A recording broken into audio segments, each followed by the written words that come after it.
Всем привет, друзья! Это Орел и Решка на связи. И Антон, как же я соскучилась по путешествию. Да я как соскучился по вот этим самолетным пятнам от еды равномерным на футболке, по детям, которые лупят в спинку сиденья, пока ты пытаешься уснуть. Романтика! Так, мазохист, вот, держи тебе подушка. Добро пожаловать в эконом-класс. А я хочу в бизнес, это шампанское. Еда вкусная. Ладно, давай подбросим монетку. Давай. Традиции надо чтить, но Да. на желание. На желание, да. Орел? Да, Решка. Хочу, чтобы ты выполнял мои желания. Давай, ну-ка.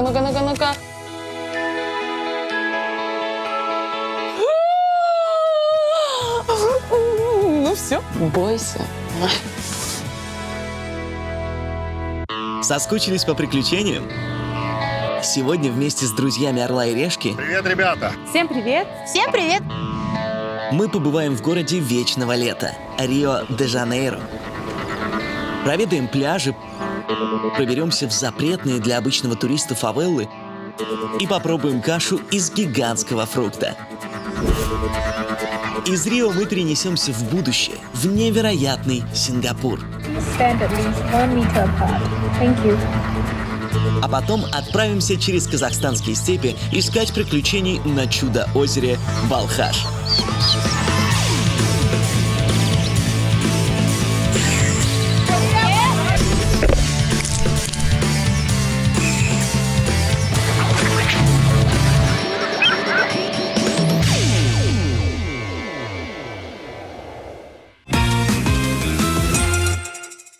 У меня есть для тебя сюрприз, потому что мы отправляемся в самый жизнерадостный город в мире. Это... Куда? Рио-де-Жанейро. Привет, ребята! Меня зовут Бронислав. Бронислав живет в Рио уже 18 лет и знает каждый уголок этого города. Поэтому часто устраивает экскурсии для приезжих. Добро пожаловать в наш солнечный, безумный, вечно веселый Рио-де-Жанейро.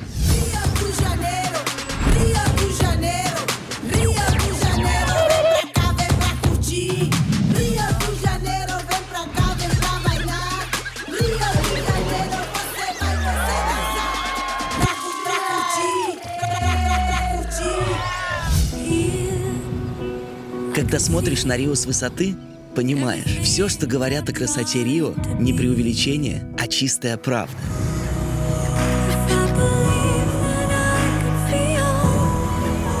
Первое чудо Рио-де-Жанейро – пляжи.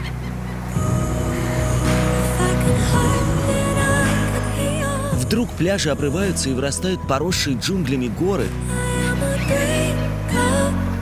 в тени которых прячутся роскошные виллы с бассейнами. В Рио-де-Жанейро жилые кварталы уместились между горами. А вот, видите, по холмам как будто кто-то рассыпал мусор. Это самые бедные районы, фавелы.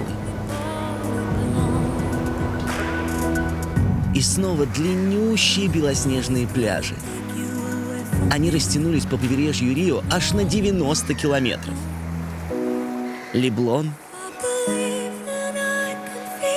Ипанема, Копакабана.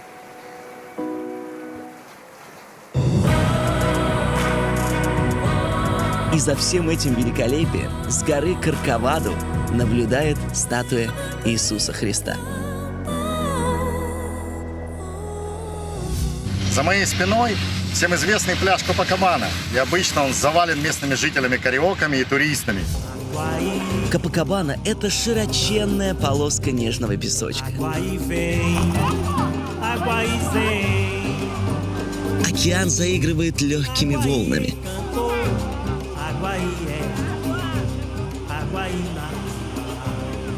Горы перед тобой во всей красе.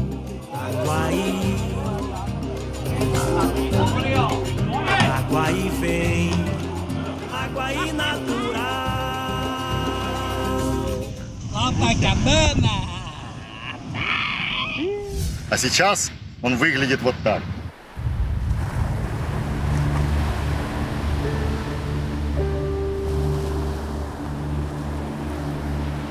К сожалению, у нас жесткий карантин. Обратите внимание, такой необычный рисунок у тротуара Копакабаны. Такие узорчатые тротуары – это наследие португальского прошлого. У каждого пляжа есть свой рисунок. Пару километров по набережной мы уже находимся на втором по популярности в Рио-де-Жанейро пляже – Ипанеме. Такие рисунки удобны, особенно в карнавал. Проснулся с бодуна, то есть уставший, и сразу понимаешь, ты на Ипанеме. В общем, как видите, Ипанема тоже безлюдна. Поэтому в этом выпуске пляжа больше не будет. Но будет что-то поинтереснее. Фавелы Рио-де-Жанейро. Вместе с пляжами, карнавалом и футболом они давно стали одним из главных символов нашего города. Издалека они чем-то похожи на муравейники, плотно облепившие склоны гор. В этих густонаселенных районах живет рабочий класс Рио-де-Жанейро, его пролетариат. Никто точно не знает, сколько фавел есть в нашем городе. По самым скромным подсчетам их больше 700. В них проживает около 2 миллионов человек. Это где-то 25-30% всего населения. Среди бразильцев есть такая шутка, что это не фавелы находятся в Рио-де-Жанейро, а Рио-де-Жанейро в фавелах. По фавелах много ходит всяких страшилок и небылиц. Дескать, что здесь поголовная нищета, криминал, беспредел, сплошной траш и мрак.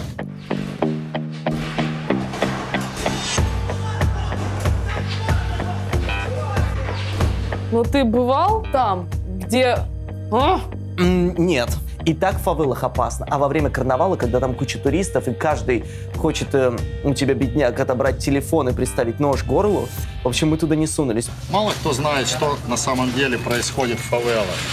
Я прожил в них около 5 лет. И сегодня я вам покажу, как действительно обстоят дела в местах, которыми нас все пугают. Эй, Санс! Oi. Tudo bom? Slava. Ай, tudo bom? С ним здороваются, то есть он свой. А если бы, представляешь, я или ты пришли туда, незнакомые люди, я думаю, что к нам бы относились по-другому. А отсюда видно, как некоторые люди благоустраиваются в фавеле. Та небылица о том, что здесь полная нищета, не совсем верна. Вон, видите, человек огромный балкон себе отстроил с видом на гору Корковадо и статую Иисуса Христа. Здесь в Санта-Марте есть 2 футбольных поля. Вот, это одно из них. Ребята сегодня тренируются. Кто знает, может, вот на таком поле вырастет новый Рональдо. Наверху трущобы находится полицейский участок. Фавела Санта-Марта была первая фавела, которую пацифицировали. Это был проект умиротворения фавел. Участок полицейский по сей день находится здесь. Название улиц практически фавел нет, как и номеров домов. Есть только вот такие вот маленькие узкие улочки, лабиринт. Если здесь привозят почту, то ее привозят, называется такое место, ассоциация жильцов. Да, и тогда оттуда ее уже все забирают. Потому что, понятное дело, почтальон никогда не пойдет по этим склонам разносить почту, потому что он тут просто запутается. Почему бы я бы не хотела жить в фавелах? Это как минимум, потому что там огромное количество ступенек. Это тяжело. Слушай, ну это либо всегда подкачанная попа, Что плюс? что плюс, либо лень и лежание на диване, потому что ходить по таким ступенькам не набегаешься. Что минус? Ну, к сожалению, мусора очень много в трущобе. Да, это одна из главных проблем. В этой трущобе ведется работа по улучшению санитарии, но все равно проблема существует. Não é obrigado a levar entulho. Вот, кстати, делают по фавеле объявление по поводу, чтобы люди убирали свой мусор, а не сорили на улице. Entulho é para ser colocado na estação 1. В трущобе очень много, кстати, кур тоже, потому что люди их выращивают. Это всегда готовое мясо. Причем качество трущобной курицы гораздо лучше, чем в магазине. Да, она тут без гормонов и чистая. Вот, выращенная на нашем мусоре фавельном. Мы сейчас стоим у остановки местного фуникулера. Он здесь появился в 2008 году. Местные жители пользуются им как транспортом. Трущоба расположилась на очень крутом склоне. Его общая высота около 200 метров. И, естественно, пожилым людям очень тяжело подниматься по этому холму пешком. Мы находимся на площадке Майкла Джексона. Именно на этом месте в 1996 году Майкл Джексон снимал свой видеоклип «They don't care about us». Да, они о нас не беспокоятся. Вот здесь находится сейчас мозаика, выложенная бразильским художником Ромеро Брито. И чуть-чуть дальше находится также статуя Майкла Джексона, исполненная скульптором и художником Вики Миниш. Как видите, она в маске. Да, многие, правда, в трущобе не пользуются масками. Есть вообще очень интересная история. Майкл Джексон собирался снимать свой видеоклип в Рио-де-Жанейро, в фавеле, и он сперва обратился к местным властям. Губернатор знает о том, что это Майкл, конечно, он думал, что он заработает на этом. Ну, ребята из группы Майкла Джексона сказали, что его просто раскручивают, и по своим каналам обратились к местному барону. Барон был только очень рад. Он сказал, да я ему сам заплачу, чтобы он сюда пришел, обеспечу ему охрану, безопасность. И вот так они договорились. Да? То есть, кто говорит, что с баронами нельзя договориться.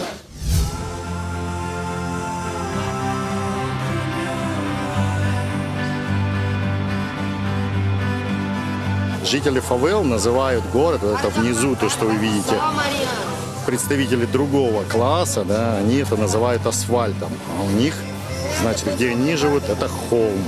И чуть выше вы видите Иисуса Христа. Некоторые в шутку называют эту фавелу подмышкой у креста. Они находятся как бы за пазухой у Бога. Вот такая получилась у нас занимательная экскурсия по фавелам. Надеюсь, вам было интересно. С вами был Бронислав, эксклюзивно для «Орла и Решки».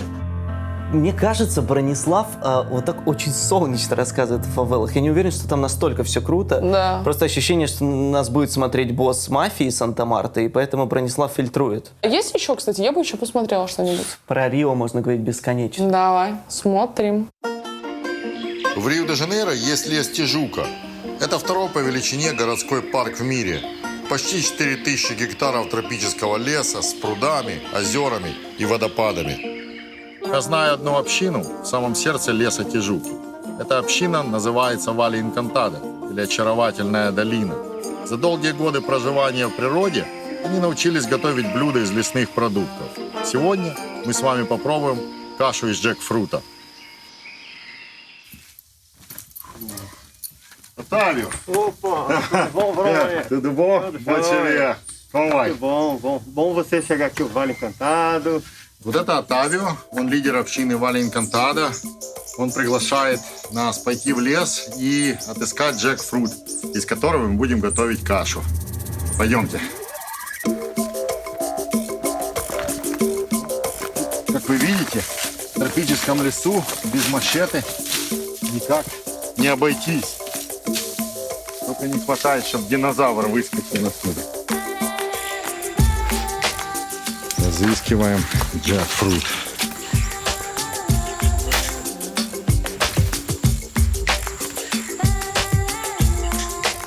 Ну, Отавио нашел жаку, джекфрут.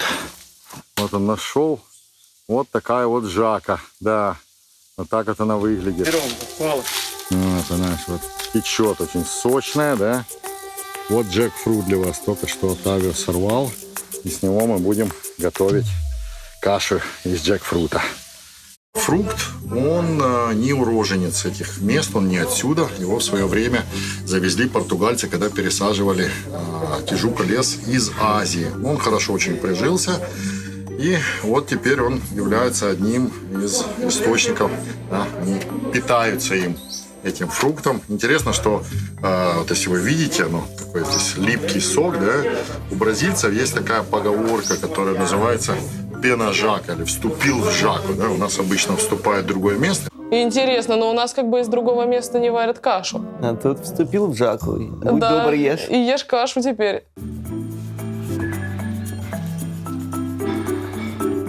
И вот мы пришли на кухню. О, вот главный шеф-повар. Катя. Ее зовут Катя. Вот. Вот Оттавио разрезает сперва жаку. Он это делает в раковине, потому что у него очень липкий сок. Да? И если он попадает, то очень на руки его тяжело очень отмыть. Примерно вот так я обычно борюсь с арбузом. Просто пытаюсь его разделать, как-то с ним справиться. Зеленую жаку практически никто никогда не использует. То есть ее люди часто едят спелую. То есть вот здесь вот, в этой общине приноровились готовить вот это блюдо, которое нет нигде больше в мире. Вот Наталья режет на маленькие кусочки сейчас. Вот начинается процесс. Добавляется сперва оливковое масло, чесночок и лук нарезанный. Я думала, это будет сладкая каша на молочке с фруктами. Сваренную, мелко нарезанную джекфрут. Вот, немножечко соли. Сейчас идет перчик вовнутрь. Пюре из мандиоки dentro, тягучее. Молоко кокоса. И напоследочек чуть-чуть масла из пальмы. Просто ты сейчас куда покинул так.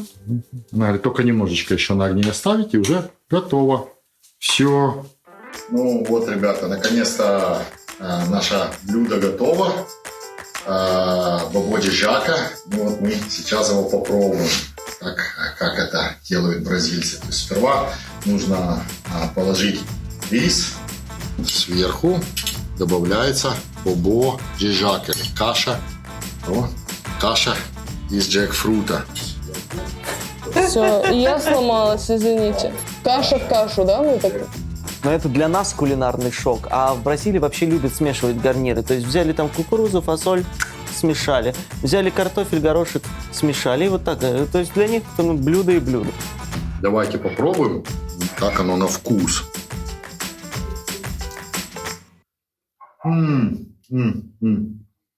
Ребята, это очень вкусно. На вкус солененько, это не сладкий джекфрут. На что он похож?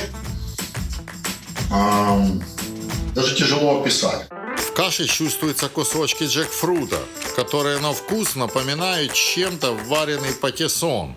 Давай поаплодируем, это прекрасно. Я считаю, что это точно лучшее блюдо, которое мы с тобой попробовали виртуально вот за то время, которое мы вместе с тобой тут сидим и путешествуем. Я, во-первых, поаплодирую чувство самосохранения, потому что мощный мужик. Я пошел за ноутом. Давай. Привет, ребята. Бранислав, бон-диа! Потрясающий сюжет про фавелы. Да. Все же хотят туда заглянуть, но все боятся. Вот благодаря вам мы это сделали. Так все-таки вот в этих фавелах, которые рассказывает Санта-Марта, действительно настолько не опасно? Ситуация в фавелах вообще меняется очень быстро. И то, что я вам показал, это обычное состояние фавелы, когда там не проходят полицейские какие-то операции, да, когда там нету каких-то стычек. То есть она вот действительно вот такая. Но я должен подчеркнуть и категорично сказать, что если кто-то соберется идти в фавелы, в южной зоны, северной зоны, обязательно идите туда с проводником. Потому что человек, он понимает ситуацию, он чувствует настроение фавелы. Я, например, иногда вожу людей в фавелы, показываем, и мы всегда перезваниваемся с ребятами в трущобе, спрашиваем, какая обстановка, нет ли полицейской какой-то операции, да. Если все спокойно, мы туда идем. Мы все привыкли слышать, что мы слышим про фавелы. Да? Это наркотрафик, это санитария, это нищета. Я вам задам вопрос. Вот как вы думаете, вот в процентном соотношении сколько составляет людей, задействованных в наркотрафике по отношению ко всему населению? 10. Причем возьмите любую фавелу. 10%. Меньше 1%. Да ладно! Меньше 1%. Причем можете положить эти слова в банк. Это я уже не раз проверял эту информацию. Но почему тогда им уделяется абсолютное внимание? Потому что это романтично. Мы не видим. Правильно, то есть это привлекает больше внимания. Понимаете, то есть считается как бы круто снять или взять интервью у юного бандита с калашниковым в руках, чем взять интервью у пацана, который не взял калашников в руки, а взял книгу, пошел, уперся и пошел в университет. Набивать знания. И тоже есть. И я считаю, что про них нужно тоже показывать. А если мы пойдем сами, даже в эти доброжелательные фавелы, есть ли шанс, что все будет безопасно? В Рио-де-Жанейро вообще даже не в фавелах никто, даже сам Господь Бог не даст вам стопроцентную гарантию, что это не может произойти в любой момент. Я знаю людей, которые ходили и ничего не происходило. В самом худшем случае, если, например, кто-то будет возмущен вашими какими-то действиями, да, скорее всего, вас просто развернут, дадут вам пинка под зад и попросят убраться. Спасибо вам большое. Берегите себя. Обязательно, да. Взаимно и до встречи. До встречи. И давайте к этим Оп. локтями. Да, локтями, да. Идеально. Шикарно. Спасибо. Все, чао. Антонио, куда мы поедем дальше? А что за акцент? Я Не уже знаю. решил. Куда? Мы поедем туда, где за нарушение дистанции и карантина с тебя возьмут штраф $7000. Да Твои что ж ты карманные меня- расходы. Что ж ты меня все время хочешь оштрафовать? А если я откажусь платить штраф? Тогда есть 6 месяцев тюрьмы. Выбирай. Не хочу выбирать. Ладно, где это все, слушай? Это солнечный Сингапур. Никогда бы о нем такого не подумала. Давай посмотрим, может, ты наврал все. Всем привет! Меня зовут Лара. Лара – руководитель отдела маркетинга в Сингапуре, знает 3 языка и даже преподает французский. Я приехала сюда, потому что здесь всегда тепло, очень красиво и самое главное – это город будущего. Сейчас карантин, и, к сожалению, все туристические места закрыты, но на велосипеде прокатиться можно. Сейчас я беру своего двухколесного друга и докажу, что Сингапур – это чудо-город. Ну что, поехали? Если гулять, то штраф. А если на велосипеде, то не если считается. на велосипеде ковид не успевает за тобой.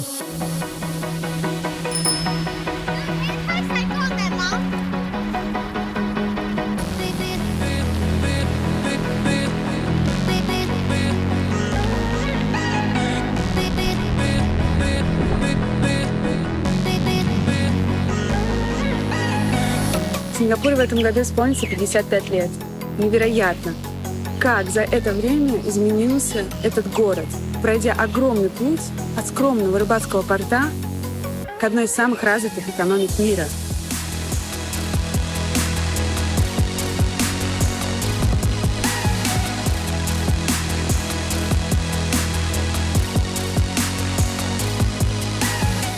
Такая необычная архитектура в Сингапуре неспроста. Дело в том, что Сингапур – это единственный город, который был построен по фэн-шуй. Поэтому большая редкость здесь встретить здания с острыми углами. Потому что считается, что острые углы накапливают негативную энергетику. Я не сразу догадалась, что находится в этом здании. Как вы думаете, что? Это здание университета. Еще одно учебное заведение «Ля Саль» – это колледж искусств. Мне кажется, такое здание так и напрашивается снять здесь какой-нибудь футуристический фильм.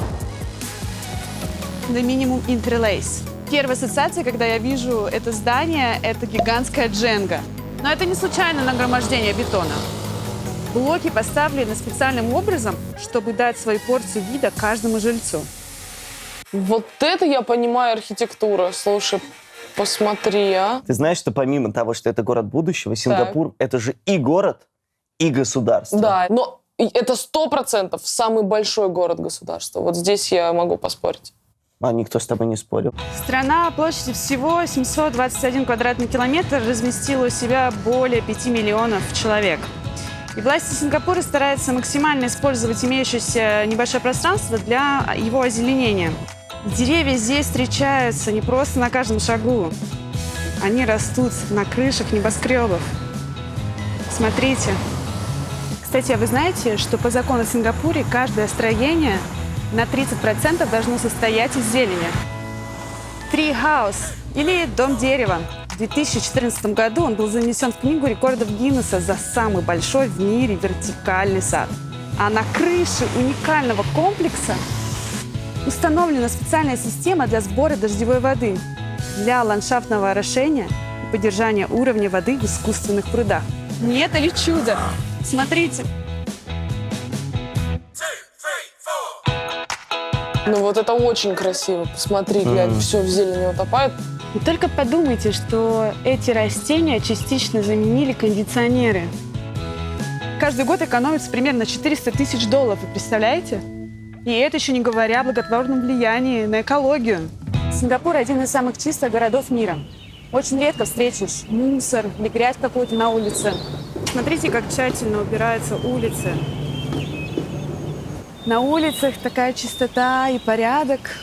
Не только потому, что люди очень уважительно относятся к природе, очень аккуратны и порядочно. А еще потому, что в городе действует очень строгая система штрафов. Бросил на землю окурок, штраф $700. Покормил голубя $350. Что за... Голуби в 2 раза дешевле окурка. Да. Ты думай, или покуришь 1 раз, или 2 голубей покормишь. Да. В Сингапуре категорически запрещено кормить птиц, чтобы не нарушить чистоту города. По этой же причине запрещена продажа жевательных резинок. Жевали жвачку и еще 700. Перешли дорогу в неположенном месте 400. А еще у нас нельзя ходить голым, не зашторив окна, если тебя увидел сосед. Он может настучать, сказать, вот Лариса прогуливается там голая. Есть еще и такой штраф за то, что дома после полива цветов под горшком в блюдце осталась вода. Дело в том, что вода привлекает комаров, а власти города практически полностью искоренили этих насекомых, благодаря чему избавились от эпидемии лихорадки и малярии в стране. Полицейских на улицах почти нет, но зато повсюду висят камеры. Как явные, так и скрытые. С их помощью они осуществляют контроль за порядком. Пожалуй, лучше мне надеть маску.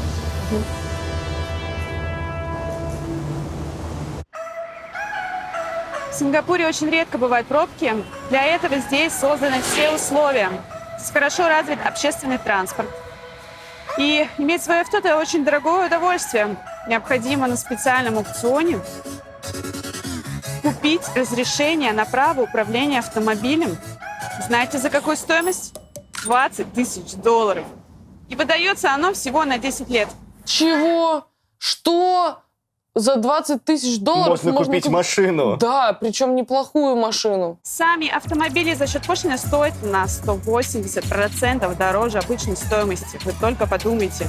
В Сингапуре нигде не увидишь стоящий на обочине автомобиль. Все парковки находятся под землей, в зданиях, либо на специализированных парковках возле торговых центров или жилых комплексов. У всех сингапурских машин на лобовом стекле прикреплен аппарат по форме, напоминающий радар-детектор. Над перекрестками установлены сканеры, так называемый ERP.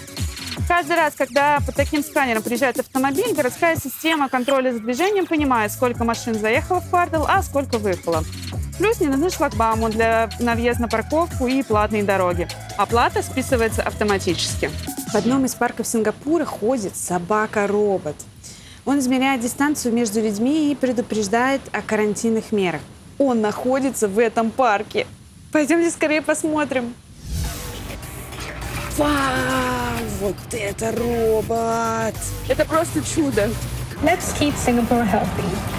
For your own safety and for those around you, please stand at least 1 meter apart. Thank you. О, ты же Обалдеть. видела? Это, помнишь, была новость, я не помню, год назад или больше, про вот эту собаку. Она облетела вообще все новостные издания. Вот это будущее. Ну, тебя не пугает такой киберпанк? Очень пугает, очень пугает. В Сингапуре берегут природу. Например, чтобы не тревожить выдр, катера сделали на бесшумных электробатареях. Выдрам у нас так хорошо живется, что они спокойно бегают прямо по улицам. О, какие клевые выдрочки! И все такие милые.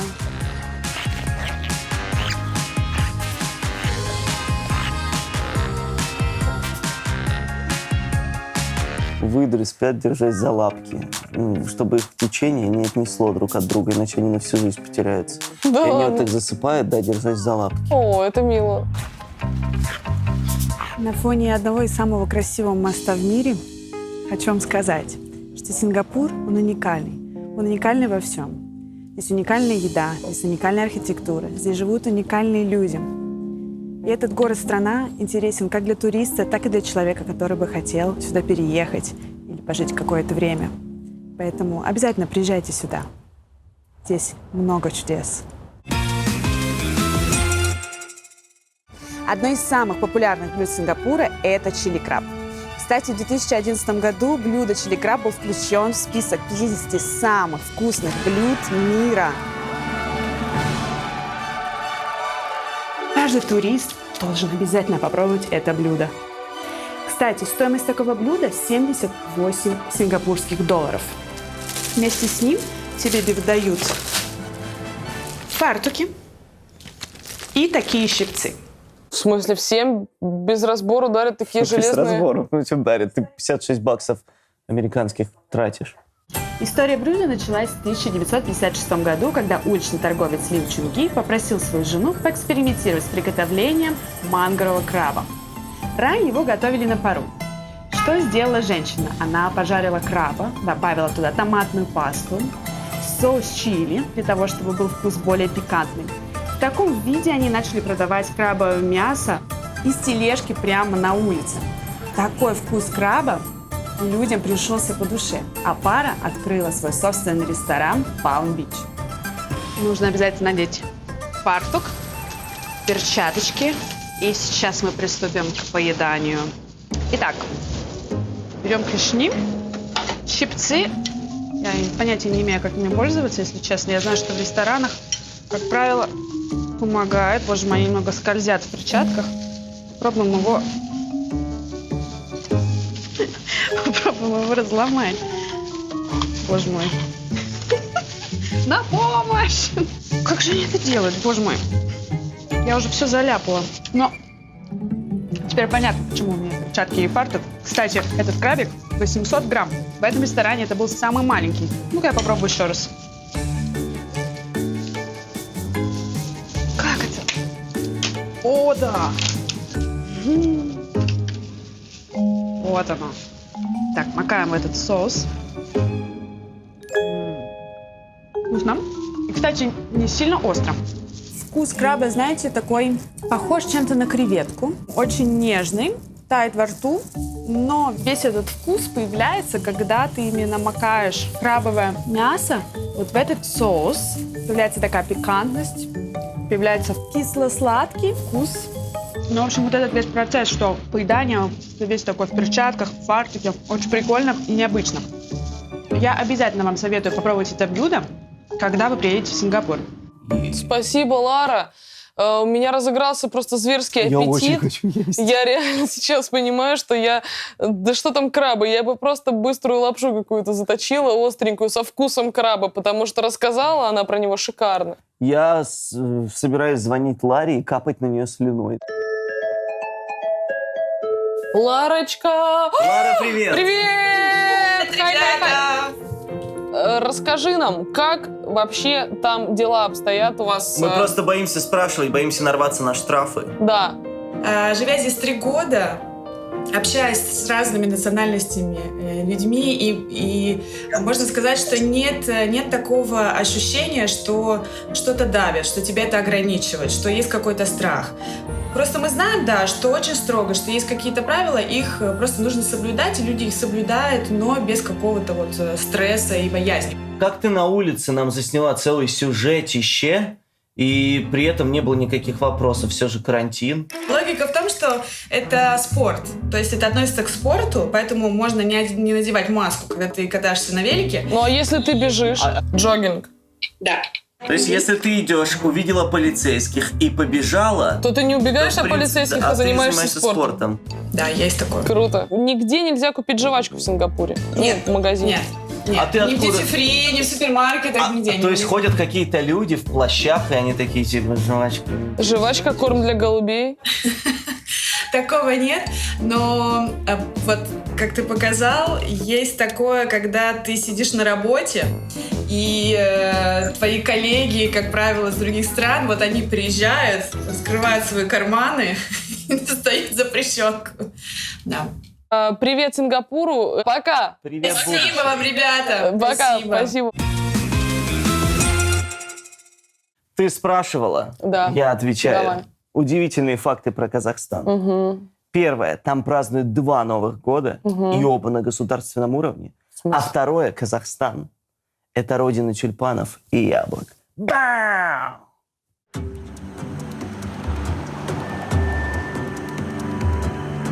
Всем привет, с вами Елена Кукель. Елена – travel-блогер. Вместе со своей командой путешествует по Казахстану в поисках самых интересных традиционных блюд. Сейчас я вам покажу одно из крупнейших озер Казахстана. Озеро Балхаш. Это настоящее чудо света. И я вас уверяю, если вы его видите, вы обязательно захотите сюда приехать.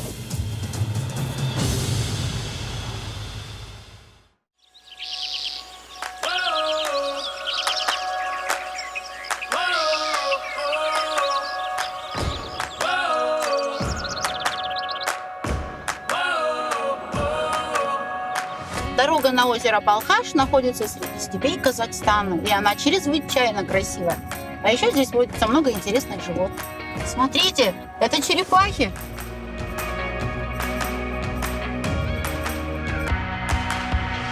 Я такая подгоняю через дорогу. Переходи. Ого, как быстро, смотри. У меня дома живет такая черепаха. А я ел ее. Что? 1-1. Ты серьезно? Я ел Макао черепах. Отвратительно. Думаете, часто возможно увидеть сразу вот столько больших черепах и маленьких тоже?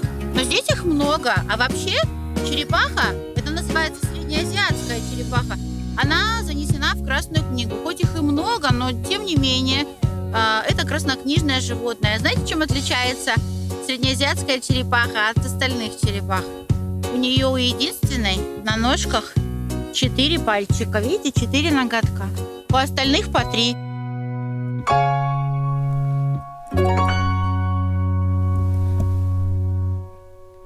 Самые красивые жители степи – это орлы. И они любят устраивать гнезда на деревьях.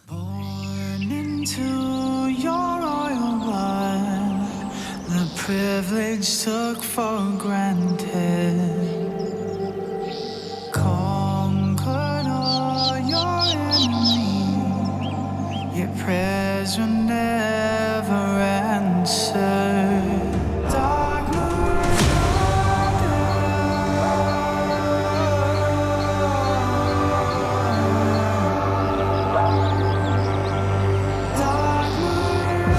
Озеро Балхаш. Огромное, 600 километров его протяженность, 70 ширина. А вы знаете то, что озеро Балхаш единственное в мире полусоленое озеро? Половина его пресная, а половина содержит в составе соль, как море. Но что самое интересное, то Балхаш входит по размерам по своим 14 самых крупнейших озер мира. Так что мы в топе.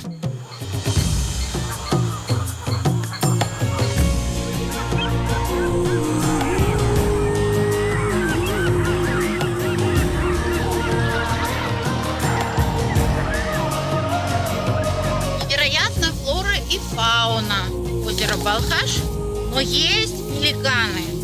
Птицы тут невероятной красоты.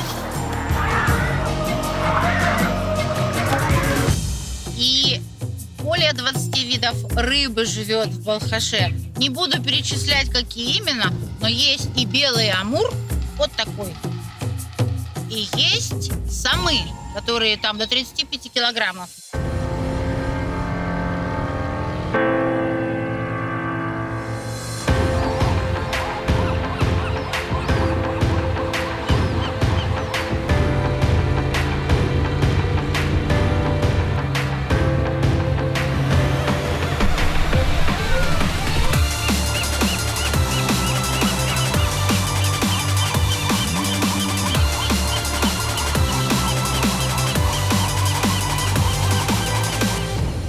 Едем в какое-то рыбное место, где рыба стоит. Что будем делать? Будем погружаться и охотиться на рыбу. Называется подводная охота.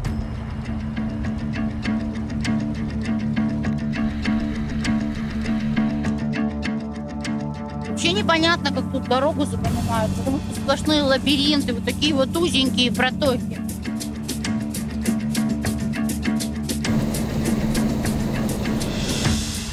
Здесь где-то будем нырять, наверное.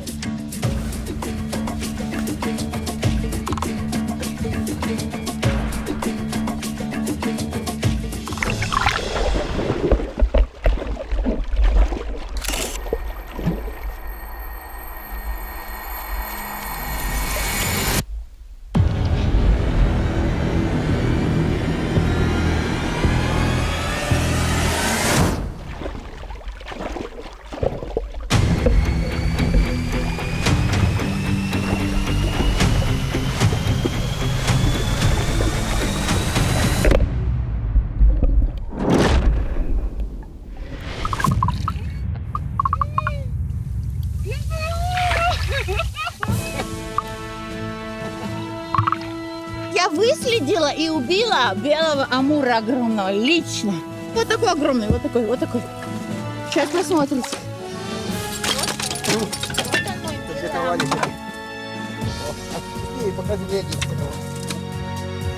Мой, сама поймала.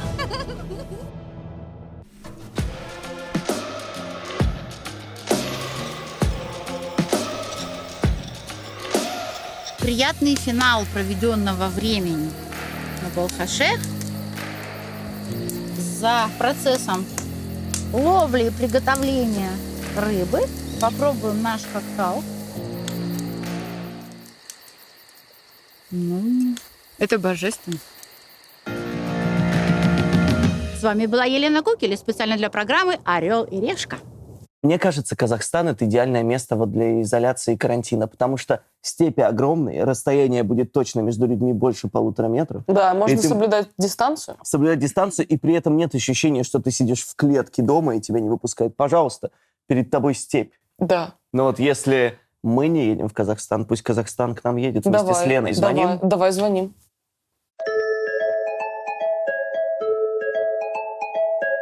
Елена, здравствуйте, салам.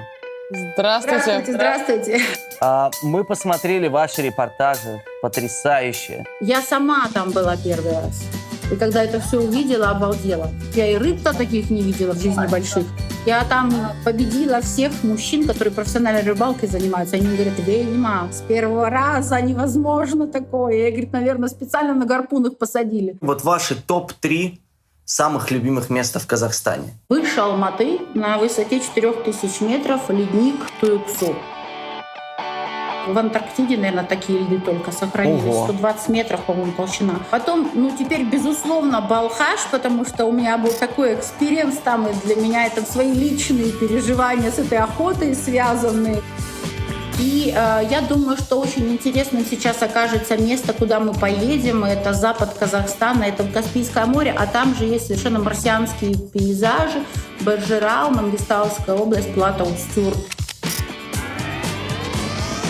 В общем, из Казахстана можно и не выезжать.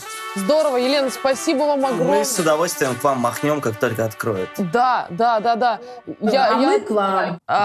Пока всем... Не болейте. Да, Спасибо вы большое, берегите постараемся. себя. Чао, пока-пока. Давай-ка ты выпьешь морковный сок. Есть у тебя... Это что, наказание? Да. Окей. Нет, это как-то слабенько. Значит, если ты сказал окей, ты еще больше хочешь. Давай. Давай.